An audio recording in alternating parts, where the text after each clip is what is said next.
Hello বন্ধুরা, আগামীকাল বড়মশাইয়ের জন্মদিন, তাই আজ চলে এসেছি কিছু কেনাকাটা করতে। ওই জন্মদিন উপলক্ষে কিছু মেনু বানাবো যেগুলো বড়মশাই ভীষণ পছন্দ করে। আর তার সাথে কমন মেনু পায়েস, সেটা তো থাকবেই বন্ধুরা। তো আমাদেরই পরিচিত একটা দোকান, এটা অনেক দিন পরে এখানে আসলাম। এসে কিন্তু আমি দোকানটা জাস্ট চিনতেই পারছিলাম না, তাই জন্যই আমি একটু দোকানটা ঘুরে দেখাতে ব্যস্ত হয়ে পড়েছিলাম বন্ধুরা। আসলে অনেক দিন বাড়ি থেকে বের হই না, বড়মশাইয়ের সাথে আজকে অনেক দিন পরেই এই দোকানটাতে এলাম। এসে দেখছি দোকানটা পুরো চেঞ্জ হয়ে গেছে, সেই জন্য একটু ঘুরে ঘুরে দেখছিলাম আর কি। কিন্তু বড়মশাই এদিকে কেনাকাটা করতে বড্ড ব্যস্ত, কেননা বাইরে কিন্তু প্রচণ্ড মেঘ করেছে, যখন তখন জোরে বৃষ্টি এসে যেতে পারে বন্ধুরা। তো দেখো, এখানে কিন্তু জন্মদিনের জন্য কেকও আছে ভালো ভালো। তো পছন্দ হলে এখান থেকে ভাবছি একটা কেকও নিয়ে নেবো যাওয়ার সময়।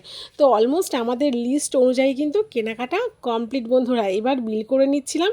তো কেনাকাটা করে কিন্তু আমরা বাড়িতে চলে এসেছি বন্ধুরা, আর অনেক কিছু কিনেছিলাম বন্ধুরা। দেখো, আসার পথে কিন্তু আবার কিছু সবজি বাজারও করে নিয়ে এসেছিলাম বন্ধুরা।